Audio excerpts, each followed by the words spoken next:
앞에서 했던 연직수음, 고사계층, 혼합층, 소원약층, 심해층 잘 기억해 주시고요.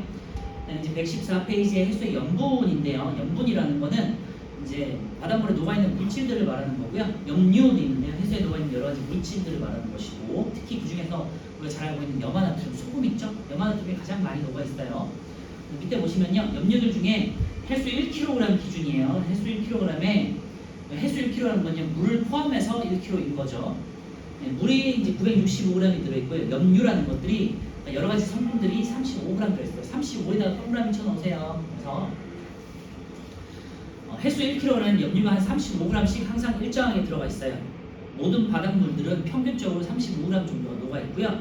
그 중에서 35g 중에 가장 많은 게 27g 염화나트륨이에요. 27g에 동그라미 쳐놓으세요. 이게 보통 한 평균이 한 78% 정도 되고요. 그래서 염류 중에서 염화나트륨이 가장 많이 들어있는데 한 78% 정도다 기억하시면 되겠고, 염류 35, 그 다음에 염화나트륨 27g 기억하시고요.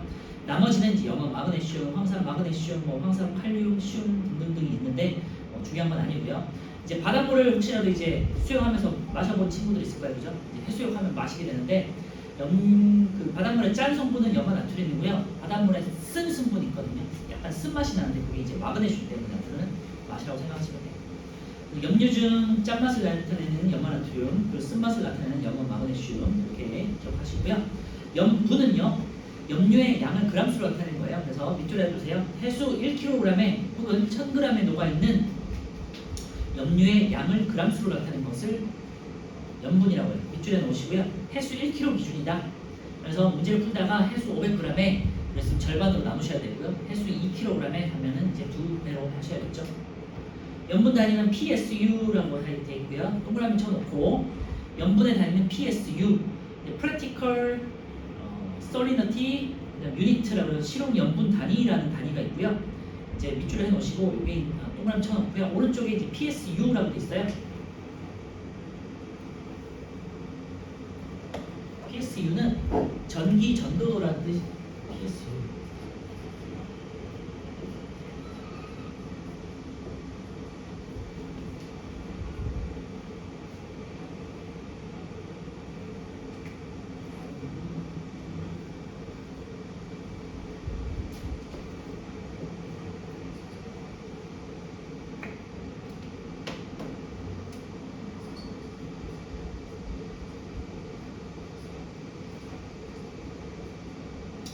실용 염분 지수라는 건데요.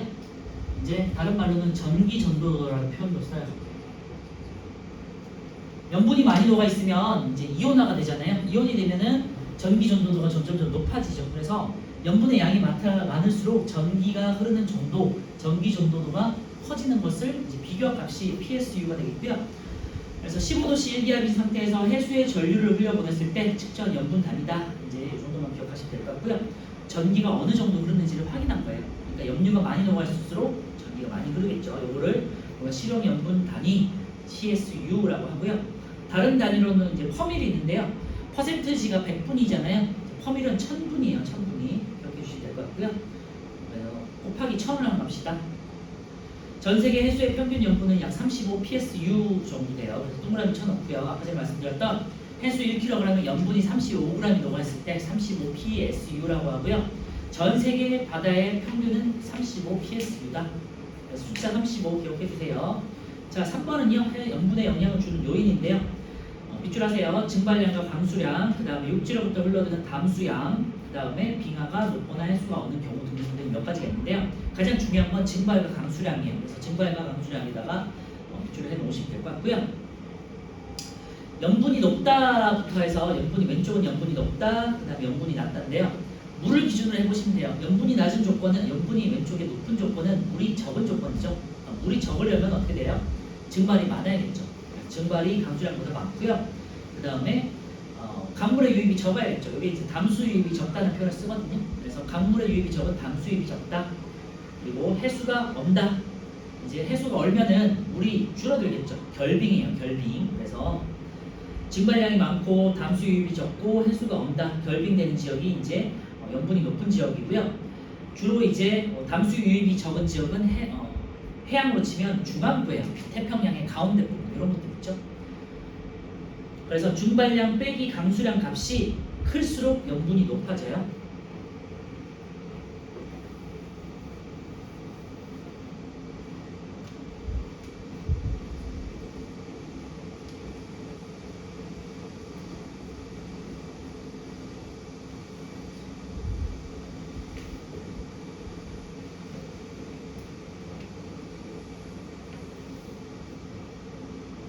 그래서 증발량에서 강수량을 뺀 양이 양수다.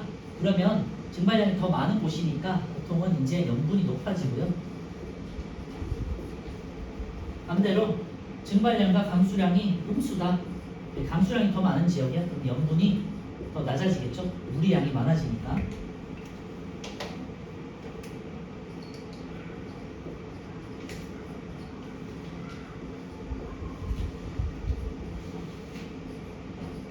요거 두 개만 기억하시면 될 것 같아요. 그래서 증발이 많아 그러면은 물의 양이 적어지니까 염분이 높고요. 강수량이 더 많은 지역에서는 물의 양이 더 많아지니까 염분이 낮아지겠죠. 그죠? 그래서 염분이라는 거는 물에 녹아있는 염료의 양이니까 물이 많아질수록 염분은 낮아지겠죠. 그래서 오른쪽에 염분이 낮은 것은 물이 높은 조건이 되겠고요. 증발량보다 강수량이 많은 거죠. 여기다 빗줄해 넣으시면 되고, 담수 유액이 많다 됐죠. 이거는 강물이 많이 들어온다는 소리고, 해양물로 치면은 주변부에 육지와 가까운 쪽이죠. 태평양 쪽에서. 그리고 빙하가 녹아서 해빙이 되면은 이제 물이 녹으니까 물이 더 많아지니까 염분이 낮아지겠죠. 그래서 염분의 영향을 주는 요인 잘 기억해 두시고요. 그 다음에 밑에 이제 전 세계 바다의 표준 염분 수분을 보시면요. 저희도 지역 같은 경우는요. 이제 강수량이 비가 많이 오잖아요. 비가 많이 오고 바람이 적게 불기 때문에 증발이 적어요. 그래서 강수량이 증발량보다 많아서 보통 이제 저희도 지역에서는 이제 염분이 낮아요. 그리고 중위도 지역에서는요. 비가 적게 오고 건조하죠. 따뜻하고 건조하고 비가 적게 오죠. 그래서 그리고 바람이 많이 불어요. 그래서 증발량이 되게 많아요. 그래서 중위도 지역의 염분 높다에다가 동그라미 쳐놓고요. 이것만 좀 달라요. 중위도 지역은 염분이 높다.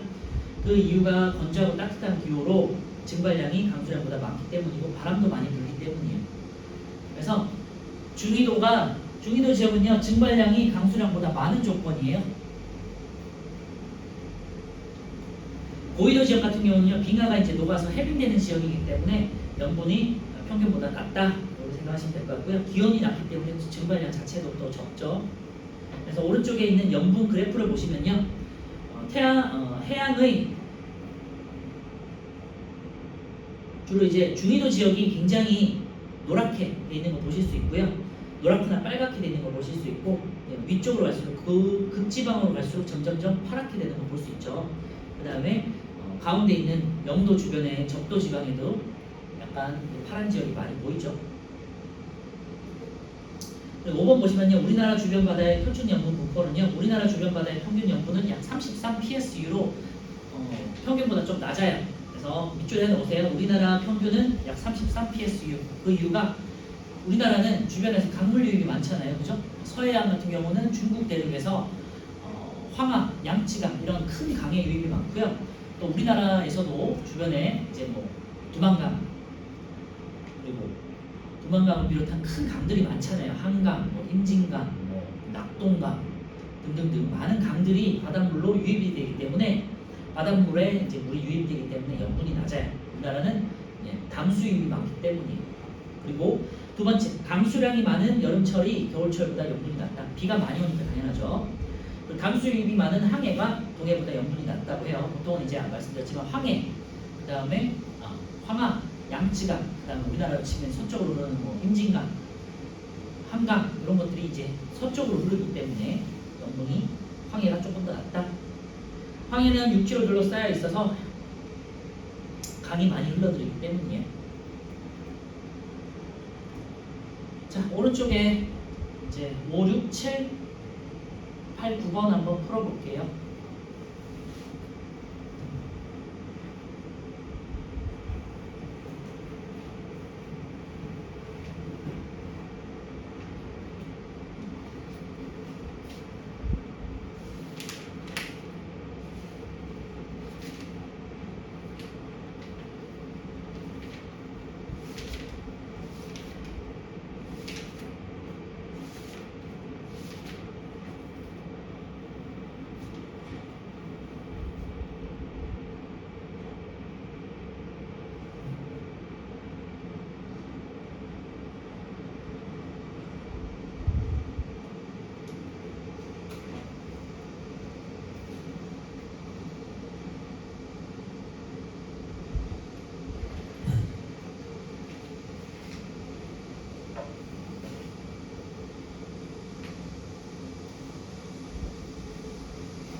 자, 5번 같은 경우는요. A는 이제 가장 많은 27g, 35g 중에 27g 염화 나트륨이고요. 두 번째는 이제 염화 마그네슘이요.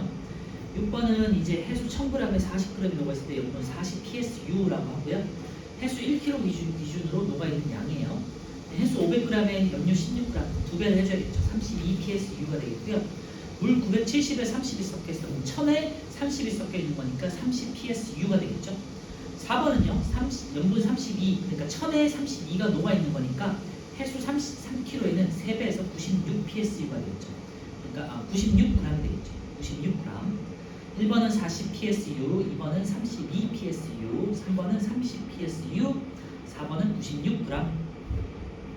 7번은요. 해수 염분의 영향을 주는 요인 강수량, 증발량이죠. 증발량에서 보통 강수량을 뺀 만큼이 영향을 주고요. 담수 유입량, 그리고 해수 결빙과 해빙이 되겠고요. 답은 3번이에요. 바람의 방향은 상관이 없죠. 8번에 염분이 높은 곳과 낮은 곳인데요. 빙하가 녹아요. 그럼 해빙이 됐어. 물이 많아지죠. 그러니까 물이 많아지는지 적어지는지 생각해 보시면 되고요.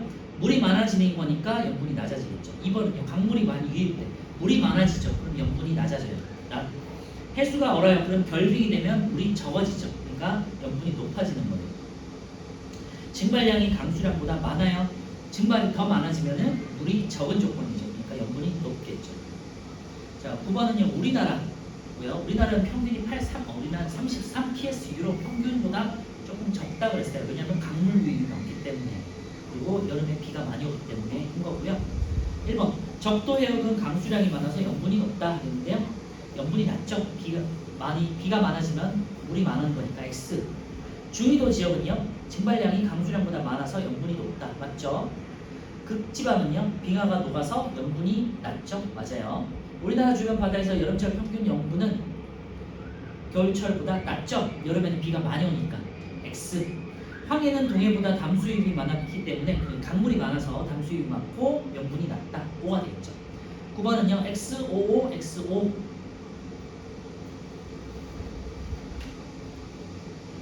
자, 이제 마지막으로 114페이지 3번 염분 비일정 법칙인데요. 요거는요, 아까 전에 했던 염분이 해수 1kg에 녹아있는 염료의 총량을 이제 염분이라고 했잖아요. 이 전 세계 바다의 평균의 염분의 양은 항상 일정하다는 거예요. 그래서 보통 평균이 35고 우리나라가 33psu 정도 된다고 했잖아요. 근데 그 안에 녹아있는 그 염화 나트륨이나 염화 마그네슘, 황산 나트륨, 황산 마그네슘 같은 염류의 비율이 항상 일정하다는 거예요. 그래서 35psu던 33psu던 염화 나트륨은 항상 78% 정도가 녹아있다는 소리예요. 그래서 개념 자체는 그렇게 어려운 건 아니고요. 그래서 지역이나 계절에 따라서 염분은 달라져도요. 전체 염류에서 각 염류, 그러니까 뭐 염화 나트륨, 염화 마그네슘, 황산 나트륨, 황산 마그네슘 같은 염류가 차지하는 비율이 항상 일정하다는 거예요. 그래서 그냥 밑줄에 넣으세요.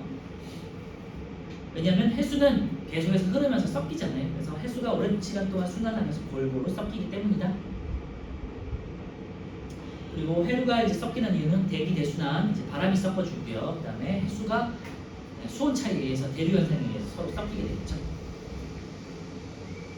밑에 보시면요, 이제 동해 33을 기준으로 북극해는 30g, 동해는 33g이 녹아 있고요. 해수 1000g당. 그다음에 홍해는 40g까지 녹아 있어요.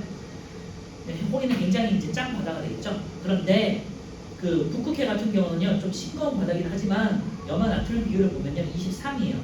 그리고 동해에서 염화 나트륨 25예요. 홍해에서 40g 중에 염화 나트륨 31이에요.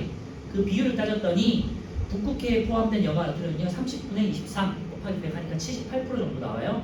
동해에서는요, 33 중에 25 곱하기 100을 했더니 약 78 정도 나와요. 홍해는요 40분에 한 31을 했더니 약 78% 정도 나와요. 그래서 염분의 양은 달라져도요 염류의 그 비율은 항상 일정하다는 게 염분비 일정 법칙이 되겠고요. 정리하면 세 해역의 염분은 서로 다르지만 전체 해류에서 전체 염류에서 염화나트륨이 차지하는 비율은 약 78% 같다는 거, 이게 정리이고요.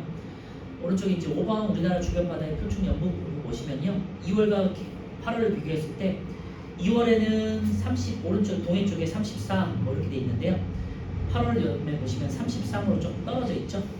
그리고 서해 같은 경우는 2월에 32인데 동해 같은 경우는 31로 1g 정도가 적죠. 왜냐하면 비가 많이 오기 때문이다. 그렇게 해석하는 거죠, 여름에.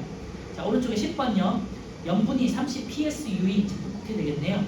해수에 염류 A와 B가 7대1의 비율을 녹아 있어요. 이게 이제 A가 염화나트륨, 그 다음에 1이 이제 황산 마그네슘 되겠고요.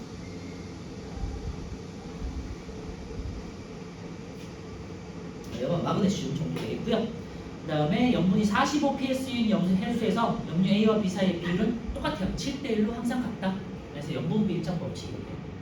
그래서 10번에 7대1. 자, 마지막 116페이지에 해수의 연직 수온 분포 이제 실험만 한번 보시면요. 이 실험 조건은 이제 수온 분포를 다르게 해서 온도계를 다르게 꽂은 다음에 제일 위에 이제 태양의 역할을 하는 전등을 해요. 그래서 이번에 보시면은 적외선등이 이제 태양 역할을 하고 수면 위를 비추도록 설치해요. 그 다음에 적외선등을 켠 상태에서 수면 가까이 휴대용 선풍기로 3분 동안 바람을 일으켜요. 혼합층을 만드는 걸 말하는 거예요. 이렇게 실험을 했더니 이제 밑에 있는 결과인 해석에서 그래프처럼 나온다는 거죠. 가열 전에는 온도가 26도였는데요. 가열한 후에는 29도 이상까지 높아졌어요. 그리고 선풍기를 켜서 이제 바람을 섞어줬더니 28과 29도 사이에 온도가 일정한 구간이 나타났어요. 혼합층이 형성된다는 거죠. 그래서 바람에 의해서 혼합층이 형성되는 거 확인하는 실험이고요.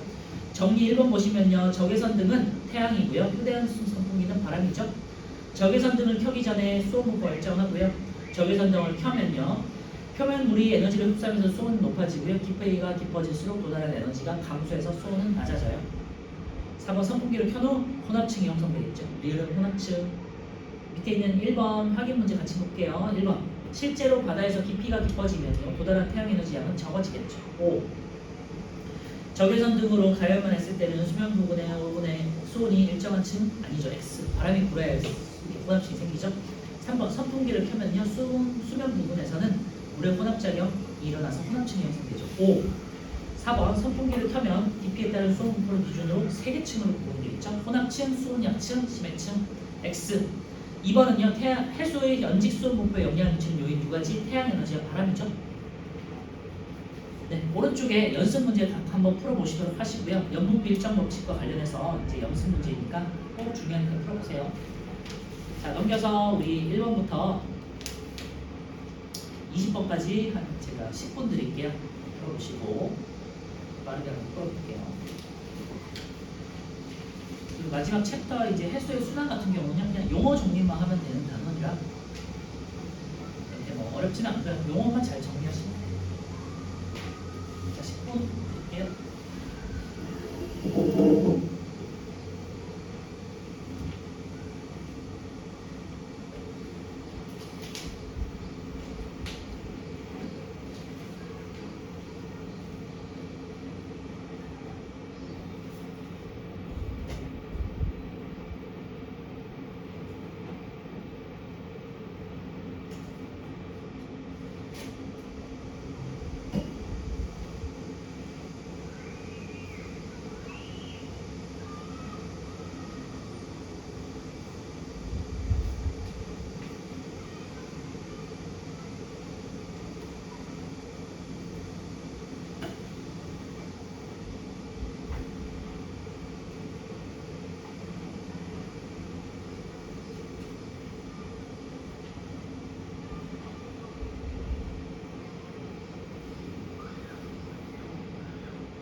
이것도 빠르게 한번 확인해 볼게요.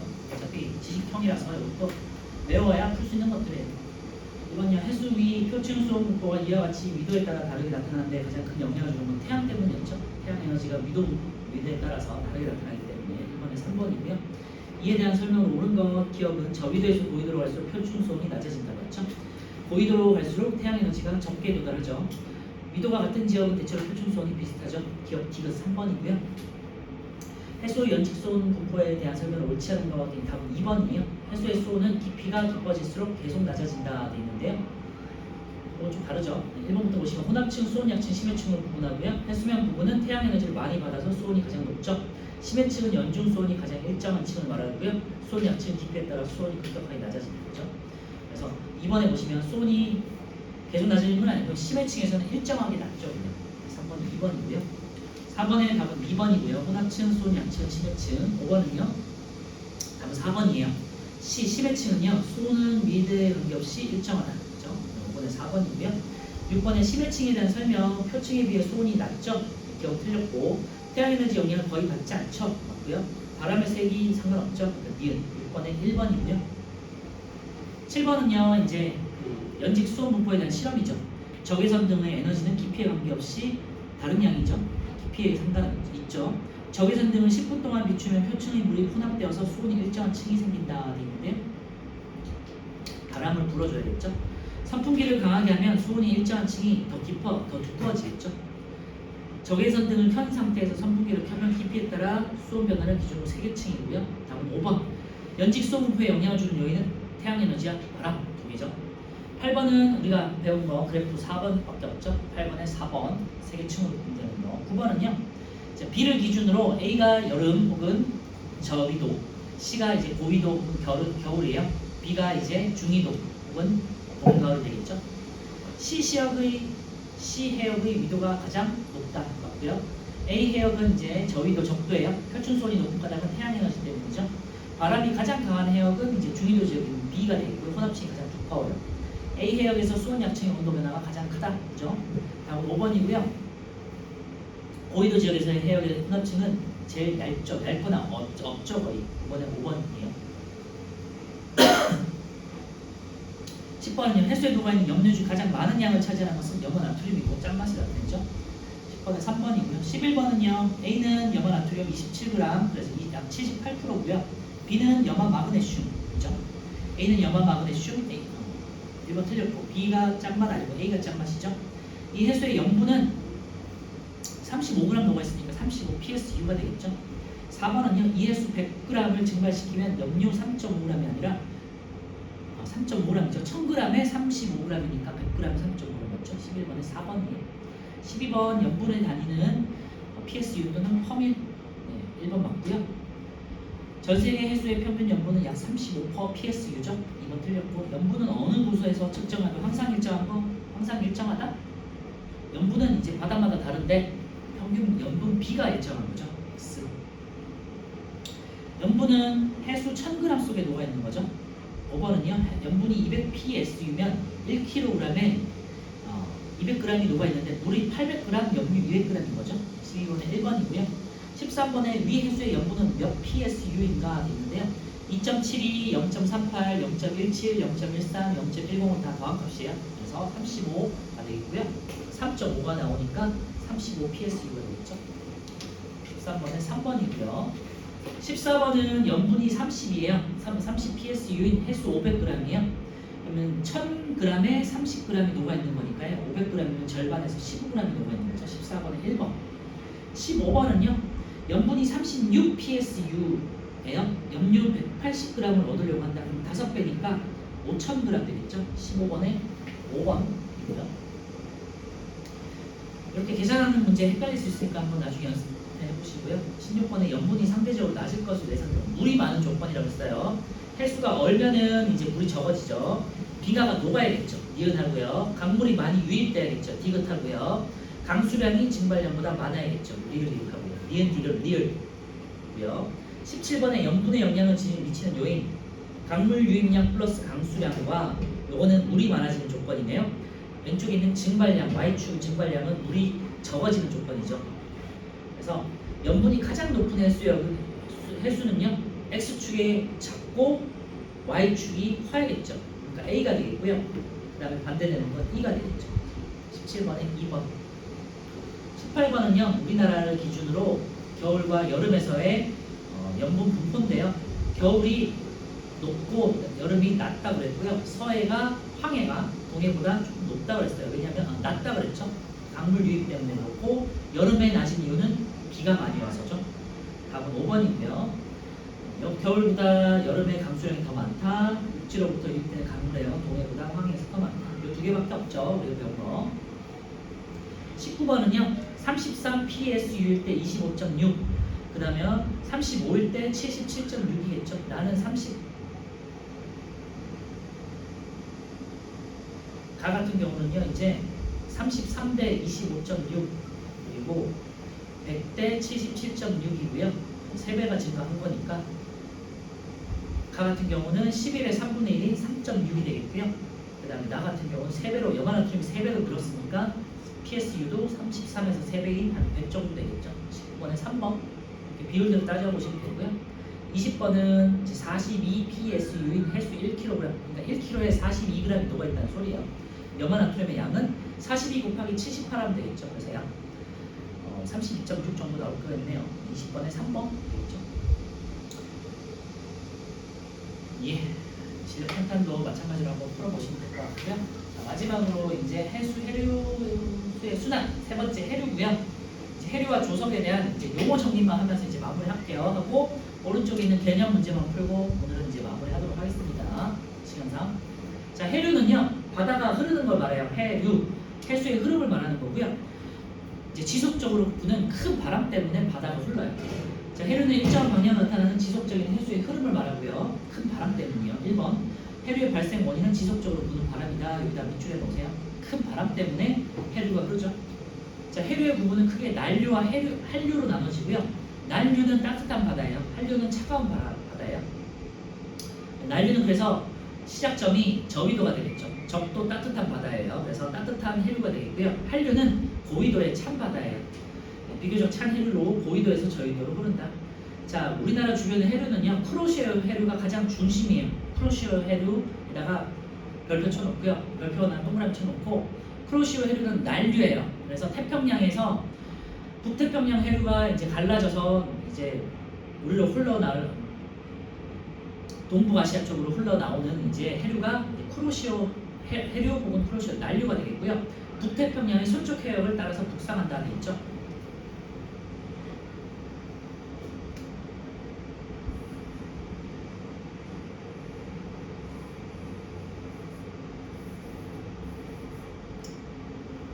이제 여기 한반도가 유라시아 대륙이 있고 여기 이제 일본 열도가 있는데요. 북태평양 해류가 이렇게 흘러가다가 이제 동쪽에서 서쪽으로 이렇게 흘러가다가 이제 육지에 막혔잖아요. 막혀서 이렇게 이제 막히고 편서풍의 영향으로 이제 서쪽으로 이제 회전을 하게 되는데요. 하면서 이렇게 육지를 따라서 이렇게 북쪽으로 올라와요. 이때 갈라져서 흘러서 들어오는 해류가 크로시오 해류예요. 그래서 일본하고 우리 한반도 사이에 흘러 들어오는 해류가 크로시오 해류가 되겠고 가장 우리나라 해류에 영향을 주는 난류예요. 그래서 우리나라 해류는 주로 이제 난류의 영향을 많이 받았다라고 생각하시면 돼요. 북태평양의 서쪽 해역을 따라서 북상하는 난류가 되겠고요. 우리나라 주변에서 가장 규모가 커요.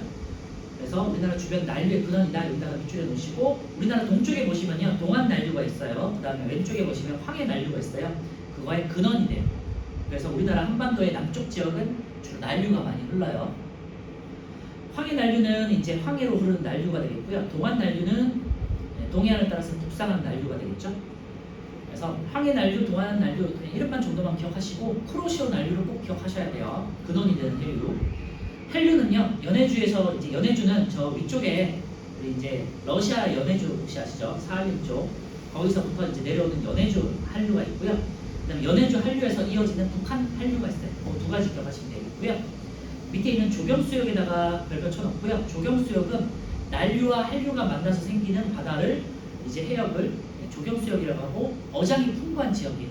고기가 많이 잡히는 지역을 조경수역이라고 해요. 기본적으로 난류는요 따뜻한 바다잖아요. 사람도 그렇고 생물도 그렇고 따뜻한 지역에 많은 어종들이 많은 사람이 살기가 좋잖아요. 따뜻할수록 사람이 살기가 좋죠. 물고기도 마찬가지거든요. 그래서 따뜻한 난류의 물고기의 어종이 많아요. 어종이 풍부하고요. 그리고 한류 같은 경우는요. 우리 앞에서 잘 생각해 보시면 기온이 낮아질수록 기체의 용해도가 커진다고 그랬잖아요. 그러니까 한류일수록 산소가 많이 녹아요. 물에. 그래서 한류가 산소가 많이 녹아 있어요. 용존 산소량이 많다는 표현을 쓰는데요. 한류가 산소가 많이 녹아 있고 그러니까 물고기들이 숨을 쉬기 좋은 거죠. 그 다음에 한류 같은 경우는 밀도가 크기 때문에 차가운 물이잖아요. 차가운 물은 따뜻한 물에 비해서 밀도가 커서 아래쪽으로 흐르죠. 그죠? 그래서 아래쪽으로 흐르니까 바다 밑쪽에 있는 여러 가지 영양 염류들이 게 있거든요. 영양 염류라는 거는 뭐 조개 껍데기, 뭐 여러 가지 사체들 뭐 등등등 여러 가지 또 염류 등등 같은 것들이 이제 바다에 가라앉아 있는 물질들이에요. 그래서 이게 이제 물고기 혹은 플랑크톤의 먹이가 되는 거거든요. 그래서 영양 염분들이 밑에 이제 바다에 깔려 있는데 한류들 같은 경우는 무거운 물이니까 밑에서부터 바닥을 쓸면서 이렇게 이동을 해요. 그러면서 이제 위쪽으로다가 영양 염류를 퍼 올리죠. 그래서 정리하면요, 이제 난류는 따뜻하니까 오류가 많고요. 한류는 이제 산소가 많고 영양 염류가 많아서 먹이가 많아요. 그래서 좋은 어종이 되겠죠. 그래서 여기다 밑줄에 놓으세요. 조경수역의 특징은 영양 염류와 플랑크톤이 풍부하고요. 한류성 어종과 난류성 어종이 함께 묶여서 좋은 어장이 만들어진다. 여기다 밑줄에 놓으시면 돼요. 그래서 우리나라 같은 경우는 동해가 되겠고요. 동해에 그림을 보시면요, 동안 난류라고 해서 노란 지역 있죠. 그래서 동안 난류와 이제 북한 한류가 만나는 이 지역, 우리나라 치면 약간 뭐 포항에서 강릉 정도 사이 지역, 이 지역이 이제 어장이 풍부한 조경수역이 되겠고요. 여름에는 난류가 북상하니까 한반도 북쪽에서 조경수역이 형성되겠고요. 겨울에는 난류가 이제 아래쪽에 형성되니까 한류가 강하잖아요. 그러니까 조경수역이 이제 남해 쪽에서 형성되겠죠. 아래쪽에 형성된다는 소리예요. 그래서 첫 번째, 우리나라에서는 동안 난류와 북한 난류가 만나는 동해에 형성되고요. 난류에서는 세력이 강한 여름에는 북상하고 한류 세력이 강한 겨울에는 남하해요. 참고로 이제 어종을 말씀드리면 난류성 어종에는요, 우리가 이제 많이 먹는 고등어, 오징어, 멸치 이런 것들이, 그러니까 우리가 많이 먹는 생선들이 있죠. 여기 난류성 어종이고요. 한류성 어종 같은 경우는 뭐 명태, 청어, 대구 이런 애들인데요. 한류성 어종은 우리나라 이제 기온이 많이 높아가지고 있고, 또 명태 같은 경우는 이제 씨를 말려버려가지고 우리나라 동해에서는 명태가 잡히지 않아요. 그래서 이제 뭐 연해주나 이런 데서 러시아까지 가가지고 명태를 잡아오거든요. 러시아산 명태가 이제 잡히는 거죠. 자, 그래서 오른쪽에 3번 보시면요, 계절별 조경수역에 위치해가지고요. 조경수역이 여름에는 올라가고 겨울에는 낮아지는 거 볼 수 있고요. 자, 오른쪽에 1, 2, 3번 한번 풀고 이제 마지막으로 조석 용어 정리하면 마무리할게요.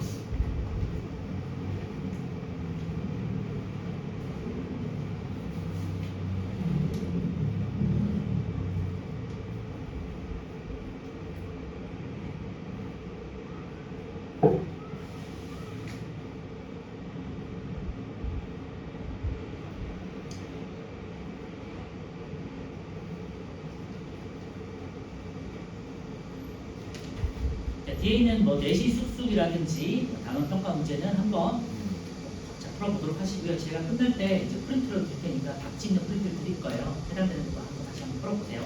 여기는 어차피 지식형이라서 공부하신 다음에 그냥 정리하면서 이제 푸시면 되는 거고요.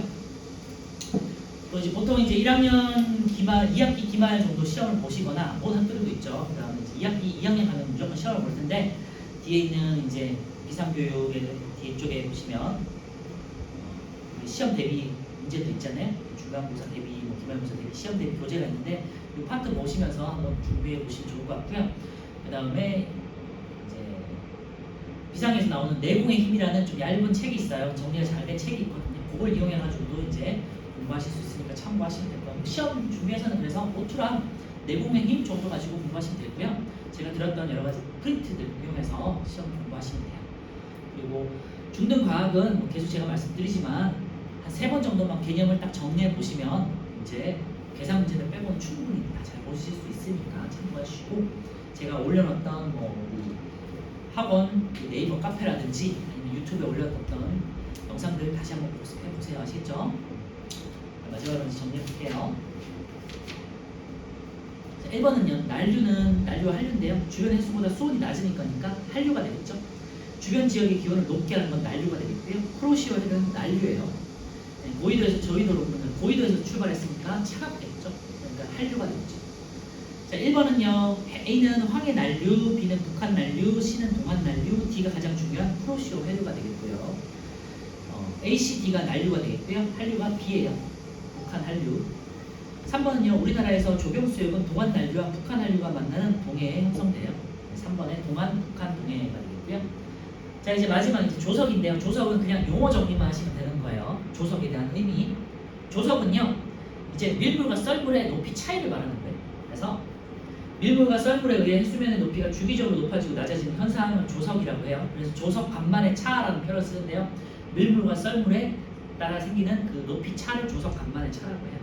자, 조류는요, 밀물과 썰물로 나타나는 해수의 흐름이고요. 주로 이제 조류가 발생하는 거는 뭐 아시겠지만 지구와 달의 인력 때문에 서로 잡아당겨서 그런 거죠. 그렇죠? 그래서 달이 있는 지역에서는 달이 바닷물을 끌어 잡아당기기 때문에 이제 밀물이 되고요. 달이 없는 지역에서는 물이 빠져나가서 썰물이 되고 이렇게 된다고 해요. 그리고 이제 하루에 2번 정도씩 이제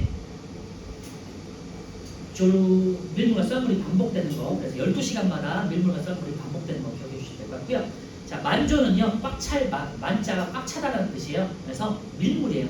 밀물로 해수면의 높이가 가장 높아졌을 때고요. 만주에다 동그라미 쳐놓으시고 밀물 여기다 밑줄해 놓으시면 되겠죠. 밀물 중에서 가장 높을 때를 만조라고 하고요. 썰물 중에서 가장 낮을 때, 썰물이 가장 물이 빠져나갔을 때잖아요. 그래서 이거를 간조라고 해요. 그래서 간조에다 동그라미 하시고 썰물에다가 밑줄. 조차는요, 만조와 간조의 차이, 높이 차를 말해요. 그러니까 가장 높을 때를 만조, 가장 낮을 때를 간조라고 하고요. 요때의 차이, 만조와 간조의 해수면 높이 차이를 조차라고 해요. 그래서 만조, 간조, 조차 같은 거죠. 만조는 가장 높을 때, 가장 낮을 때를 간조, 그 다음에 그 높이 차이를 조차. 오른쪽에 있는 그림 한번 참고해 보시면 될 것 같고요. 밀물에서 가장 높을 때를 만조, 썰물에서 가장 낮을 때를 간조, 만조와 간조의 높이 차이를 조차. 그래서 용어 정리만 하시면 될 것 같고요. 조석의 주기는요, 만조에서 다음 만조, 간조에서 다음 간조까지 걸리는 시간이고요. 약 12시간 50분 걸려요. 그래서 하루에 2번 정도씩. 그래서 오른쪽에 5번 보시면요, 4번, 5번 보시면요, 조석의 주기가 있고요. 만조와 간조는 하루에 약 2번씩 생기고, 조석의 주기는 12시간 25분이네요. 여기다 밑줄에 넣으세요. 12시간 25분, 그리고 하루에 약 2번.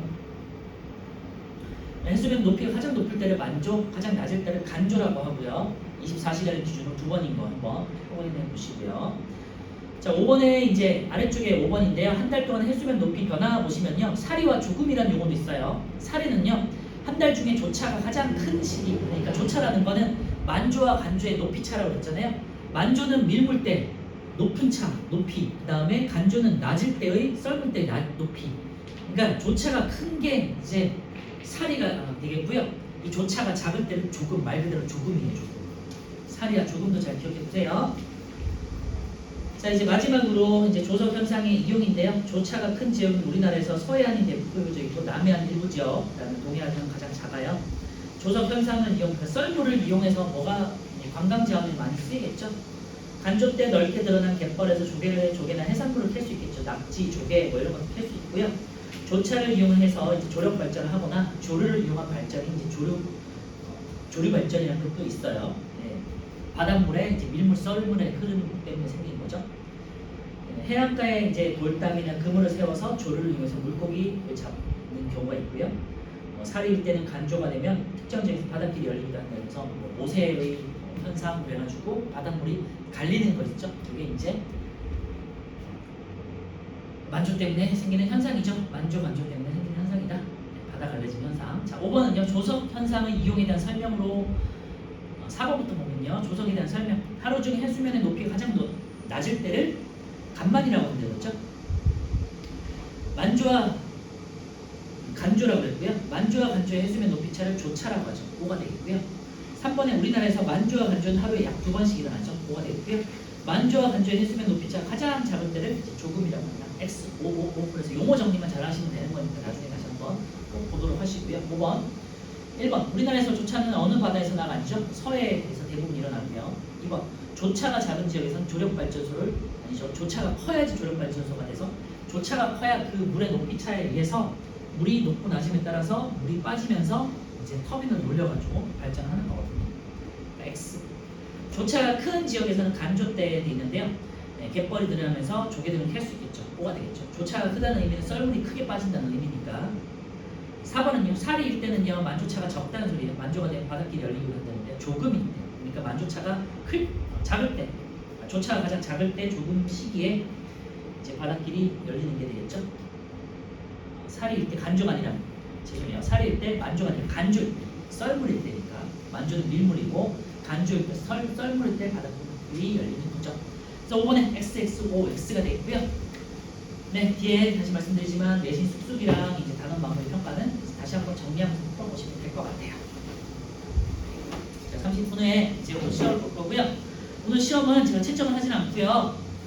나가실 때 제가 답지를 드릴 거예요. 그래서 풀고 답지 받아가시면 돼요. 아시겠죠? 30초 후에 그리고 요거는 이제 자습용이니까 제출용 숙제는 아니고요. 오늘 했던 부분 뒤쪽에서 밀도랑 그 다음에 이제 해수의 순환과 관련해서 답지와 같이 있으니까 한번 풀어보세요. 자, 그러면 시험 한번 볼게요. 해수의 온도, 연지 수온 농도,